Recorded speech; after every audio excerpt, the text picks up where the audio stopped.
আসসালামু আলাইকুম এভরিওয়ান। সকাল সকাল ঘুম থেকে উঠে চলে আসলাম পানের বরে আমাদের পান ওঠানোর জন্য। দেখেন আজকে শুক্রবার, আজকে পান উঠিয়ে সেগুলোকে সুন্দর করে ভাঁজ করে গুছিয়ে কালকে আমাদের এখানে শনিবার সকাল সকাল পানের বাজার, সেগুলোকে গাদি করে বাজারে নিয়ে যেতে হবে।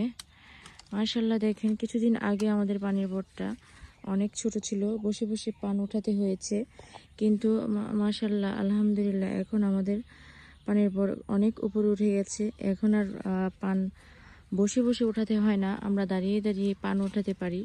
বিশেষ করে আমার জন্য তেমন কষ্ট হয় না। আমি আগে পান উঠাতে আসতে চাইতাম না, কারণ পান উঠাতে আসতে চাইলেই আমার অনেক কষ্ট হতো, কারণ বসে বসে পান ওঠানো অনেক কষ্টের একটা জিনিস। আসলে কোনো কাজই সহজ নয়, প্রত্যেকটা কাজই কষ্টের। যেমন আমরা আসলে ফেসবুকে সময় দিই, সেটাও কিন্তু অনেক কষ্টের। যারা ফেসবুকে পেজে কাজ করি, প্রতিনিয়ত ভিডিও আপলোড করি, পোস্ট করি, যেমন কষ্টের তেমনি সব অনেক কষ্টের পর আমরা ফল পাই, তেমনি এই কাজগুলো অনেক কষ্টের। এই পানের পরে অনেক শ্রম দিতে হয়েছে, অনেক অনেক, আসলে যে শ্রমের কোনো শেষ নেই। এখন তার ফল পাচ্ছি। মাশাল্লাহ অনেক সুন্দর হয়েছে আমাদের বোটটা, সবাই মাশাল্লাহ বলে যাবেন। আর আমার ভিডিওটি আপনাদের কাছে কেমন লাগে অবশ্যই কমেন্ট করে যাবেন। আপনাদের ভালোবাসা নিয়েই সামনের দিকে এগিয়ে যেতে চাই।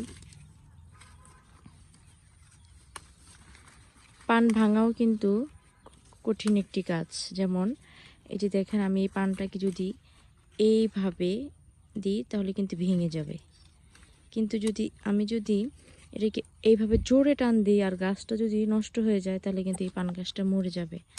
আর একটি পান গাছ ওঠানো ছোট থেকে আসলে অনেক অনেক কষ্টের কাজ। যারা পান চাষি ঠিক তারাই বোঝে।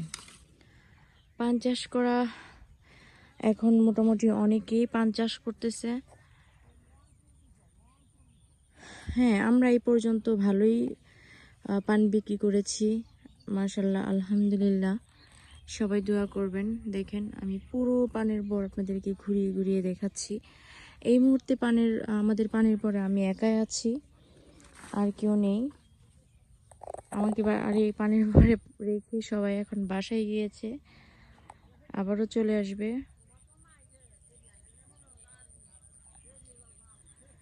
যারা পান চাষ করে আসলে তারাই এর মর্ম বোঝে।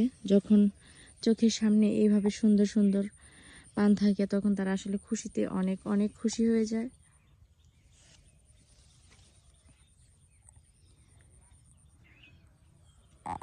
সবাই দোয়া করবেন আমাদের জন্য, আমার জন্য, যেন আরও সুন্দর সুন্দর ভিডিও আপনাদের সামনে উপস্থাপন করতে পারি।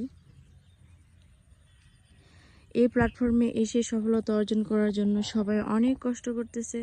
তা আসুন সবাই সবাইকে নিঃস্বার্থভাবে ভালোবাসা দিয়ে সামনের দিকে এগিয়ে যাই। আল্লাহ হাফেজ। সবাই ভালো থাকবেন, সুস্থ থাকবেন।